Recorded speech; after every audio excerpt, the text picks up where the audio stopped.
ونؤمن به ونتوكل عليه ونعوذ بالله من شرور أنفسنا ومن سيئات أعمالنا من يهده الله فلا مضل له ومن يضلله فلا هادي له ونشهد أن لا إله إلا الله وحده لا شريك له ونشهد أن سيدنا وسندنا ومكينا ومدنينا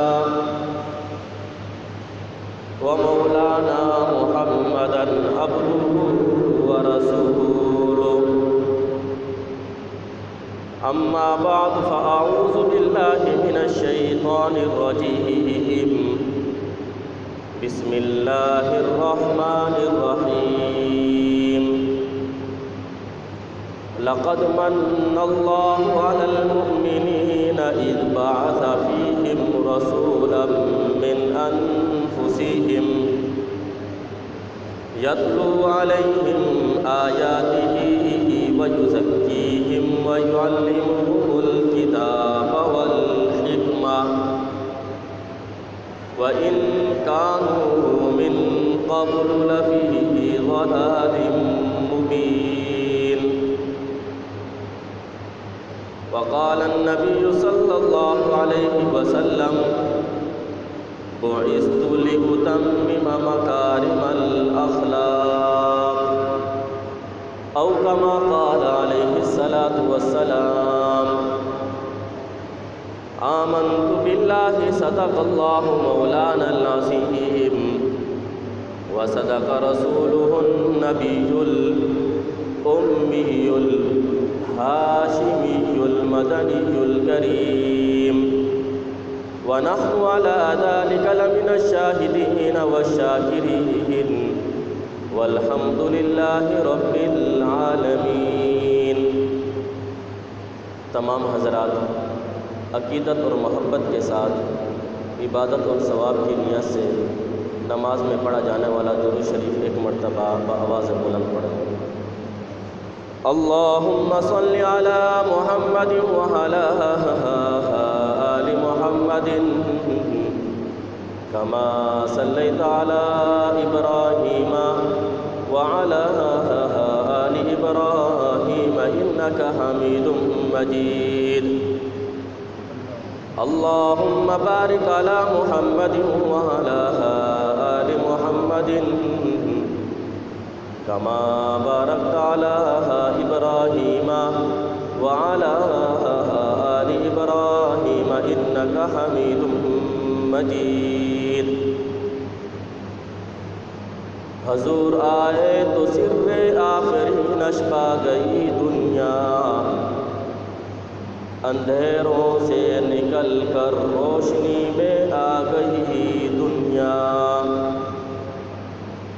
ستے چہروں سے زنگ اترا بجھے چہروں پہ نور آیا، حضور آئے تو انسانوں کو جینے کا شعور آیا،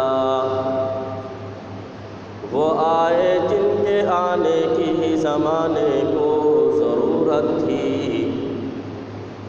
وہ آئے جن کے لیے بے چین فطرت تھی،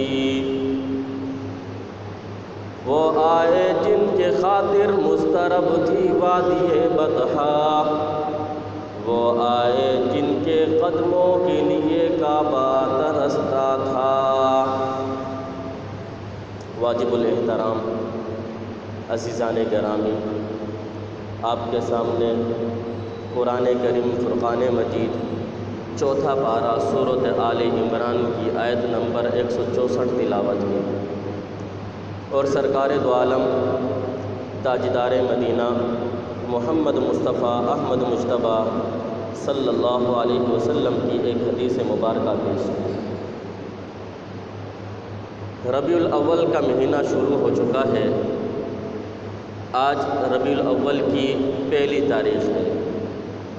اسی ماہ مبارک کے اندر اللہ تعالیٰ نے اپنے محبوب سرور کونین، شافی محشر، امام المبلغین، امام المجاہدین، محمد الرسول اللہ احمد مجتبیٰ صلی اللہ علیہ وسلم کو دنیا میں انسانیت کی فلاح اور کامیابی کے لیے، انسانیت کی ہدایت کے لیے، بھٹکے ہوئے انسانوں کو اللہ سے ملانے کے لیے، در در کی ٹھوکروں سے ہٹا کر صرف ایک اللہ کے در پر جھکنے کے لیے مبعوث فرمایا۔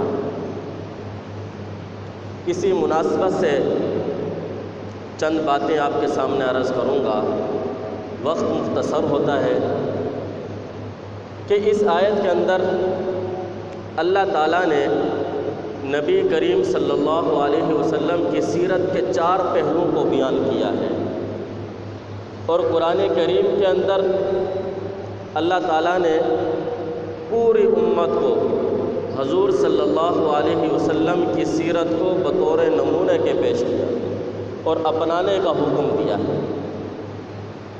تو اس آیت میں ارشاد فرمایا، لقد من اللہ علی المؤمنین، البتہ تحقیق اللہ کا احسان ہے ایمان والوں پر۔ اللہ کے احسانات تو بہت سارے ہیں، اللہ کی نعمتیں بے شمار ہیں، وَإِن تَعُدُّوا نِعْمَتَ اللَّهِ لَا تُحْصُوهَا، اگر تم اللہ کی نعمتوں کو شمار کرو تو شمار نہیں کر سکتے۔ یہ آنکھیں اللہ کی نعمت، یہ زبان اللہ کی نعمت، یہ کان اللہ کی نعمت، یہ لباس پہننے کے لیے اللہ نے دیا، یہ اللہ کی نعمت، یہ دل اور دماغ سوچنے اور سمجھنے کی صلاحیت اس میں دی، یہ اللہ کی نعمت، ہاتھ اللہ کی نعمت، پاؤں اللہ کی نعمت، بھوک کی حالت میں کھانا کھلایا، یہ اللہ کی نعمت، پیاس کی حالت میں مختلف قسم کی پینے کے لیے چیزیں دیں، یہ اللہ کی نعمت، صحت اور تندرستی دی، یہ اللہ کی نعمت۔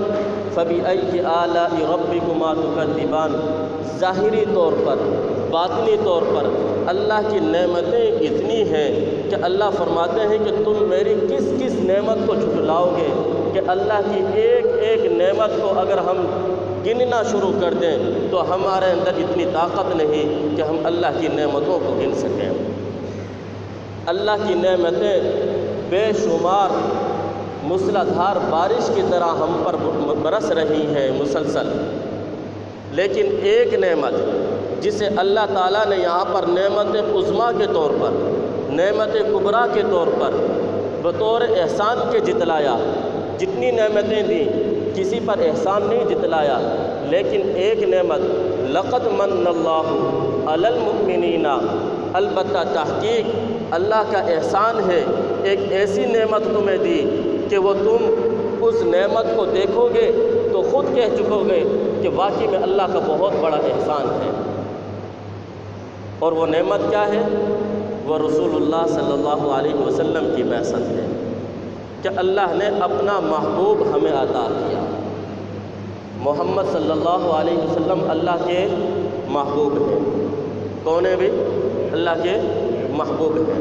بات کو سمجھنا، یہ کتنی بڑی نعمت ہے۔ دنیا کے اندر ہم اگر کسی سے کوئی چیز مانگے، مال مانگے، تو وہ مال دینے کے لیے تیار ہو جائے گا۔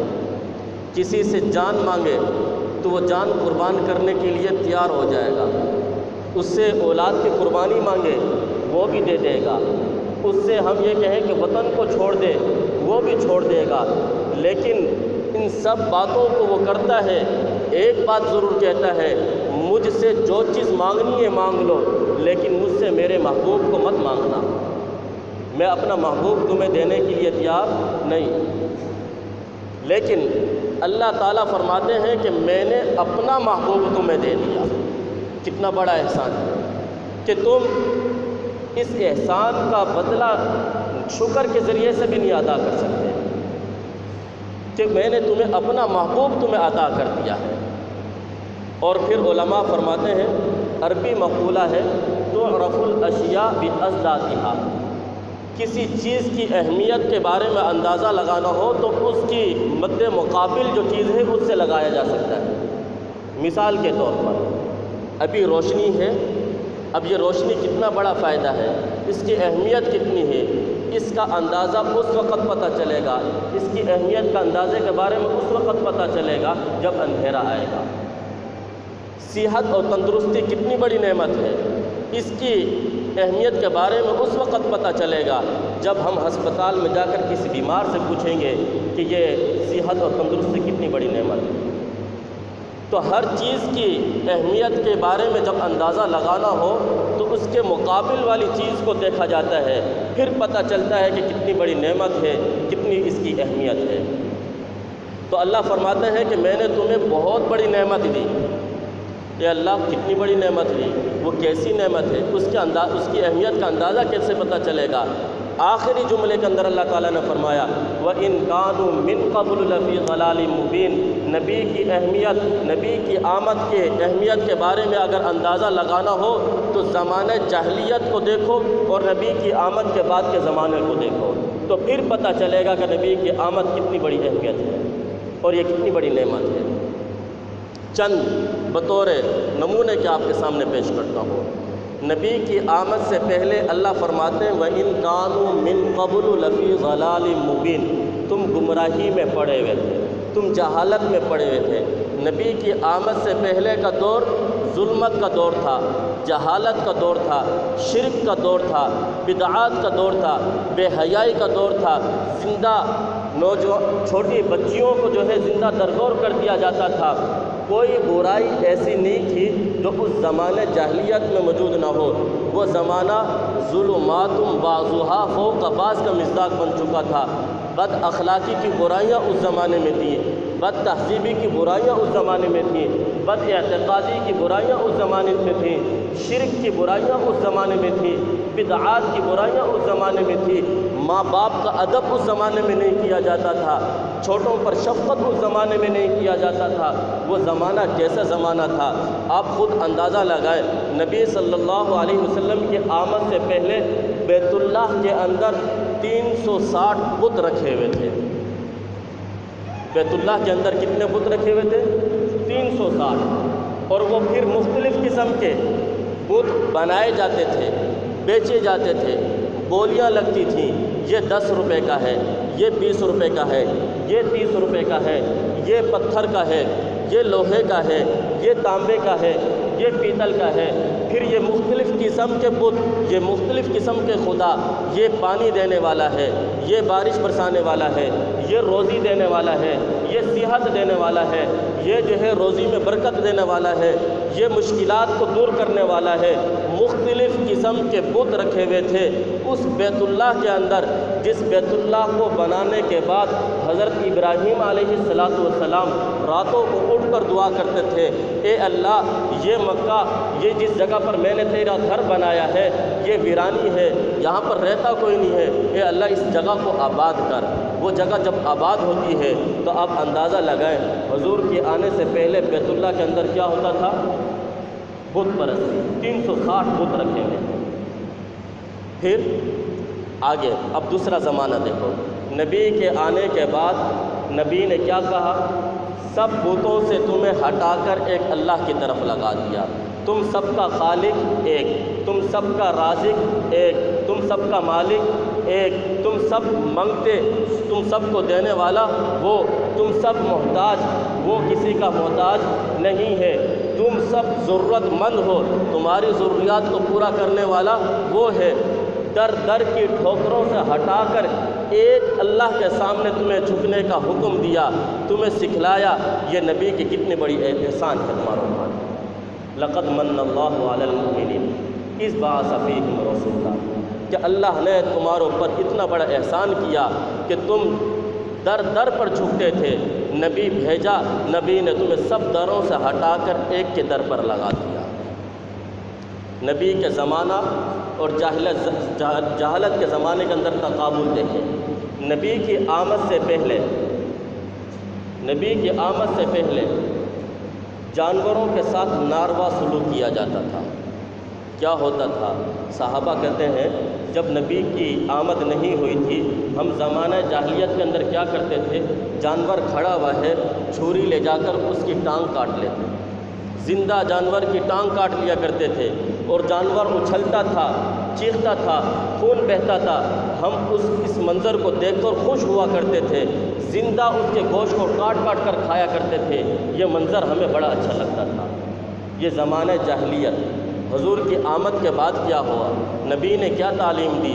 قربانی کا موقع ہو، نبی پاک صلی اللہ علیہ وسلم نے ارشاد فرمایا اپنی چھری کو تیز کر لیا کرو، چھری تیز کر لیا کرو، اور پھر جانور کو جب ذبح کرو اس کو تکلیف نہ ہو، چھری اس لیے تیز کرو کہیں ایسا نہ ہو کہ تم ذبح کرتے وقت تمہاری چھری وہ ہلکی پڑ جائے، اڑ جائے، جس کی وجہ سے جانور کو تکلیف پہنچے۔ میرے نبی نے تو جانوروں کے حقوق کو بھی بیان کیا، اور پھر آقا نے کیا کہا کہ جانور کی جب 4 رگیں کٹ جائیں جانور کو چھوڑ دو، اس کی گردن بالکل الگ جدا نہ کرو، اس سے خام خواہ جانور کو تکلیف ہوئی، جانور کو جہاں گرا دیا ہے وہیں پر اب اس کو ذبح کر دو، اس کو گھسیٹو نہیں، جانور کو تکلیف ہوگی۔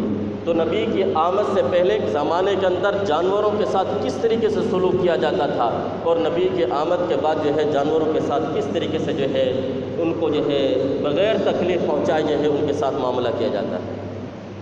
اس لیے فرمایا لقد من اللہ علی المؤمنین، اللہ کا تمہارے اوپر بہت بڑا احسان ہے کہ تمہیں ایسا نبی دیا جو تمہارا تزکیہ کرتا ہے، تمہیں قرآن اور کتاب کی حکمت تمہیں سکھاتا ہے۔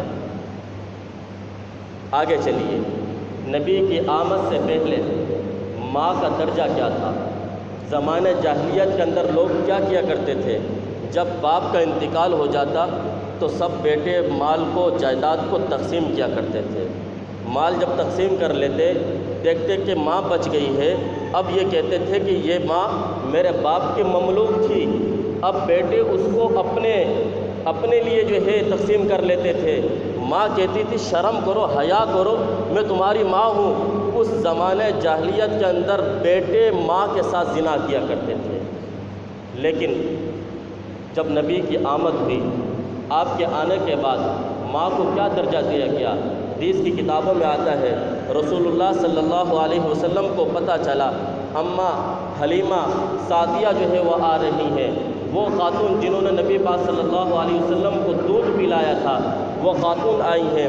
آپ صلی اللہ علیہ وسلم نے ان کے لیے اپنی چادر نیچے بچھائی، ان کو اس چادر پر بٹھایا، ان کو دودھ پلایا، ان کی ٹانگیں دبائیں اور ان کی جو ہے خدمت کی، پھر باہر گھر تک جا کر جو ہے چھوڑ کر آئے، اس طریقے سے عزت کی۔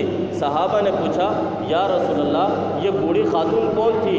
بکھرے ہوئے بال والی، گندے میلے کچیلے کپڑے پہنی ہوئی ہے، یہ خاتون کون ہے؟ آپ صلی اللہ علیہ وسلم فرمانے لگے یہ میرے صحابہ، یہ میری وہ ماں ہے جس نے مجھے دودھ پلایا تھا۔ تو آپ نے عمل کر کے دکھایا کہ ماں کی عزت اس طریقے سے کی جاتی ہے۔ تو نبی کی آمد سے پہلے ماں کے ساتھ کس طرح سلوک کیا جاتا تھا، اور پھر نبی کی آمد کے بعد کس طرح ہوتا ہے؟ نبی کی آمد سے پہلے بچیوں کو، بیٹیوں کو زندہ درگور کر دیا جاتا تھا، لیکن نبی کی آمد کے بعد میرے نبی نے بیٹی کی عزت سکھائی۔ آپ پوری کتاب احادیث کی کتابیں پڑھ ڈالیں، آپ کو کہیں پر یہ بات نظر نہیں آئے گی کہ نبی کریم صلی اللہ علیہ وسلم کسی اور کے استقبال کے لیے کھڑے ہوتے ہوں سوائے اپنی بیٹی کے۔ آپ کی بیٹی جب بھی حضرت فاطمہ رضی اللہ عنہا آتی تھیں، آپ اس کے استقبال کے لیے کھڑا ہو جایا کرتے تھے، بیٹی کی عزت سکھائی۔ اور زمانہ جاہلیت میں بیٹیوں کے ساتھ کیا کیا جاتا تھا کہ حدیث کی کتابوں میں آتا ہے آپ صلی اللہ علیہ وسلم نے ایک شخص کو دیکھا تو وہ بیٹی کے ساتھ پیار کر رہا ہے۔ آپ نے پوچھا کہ بیٹی بڑی پیاری لگتی ہے تجھے؟ تو کہنے لگا کہ یا رسول اللہ آپ کی آمد سے پہلے میں نے اپنے ہاتھوں سے 7 بیٹیوں کو زمین میں دفن کیا ہے، اس لیے مجھے اب جو ہے آپ کی تعلیمات کو سن کر مجھے بیٹی سے پیار آتا ہے۔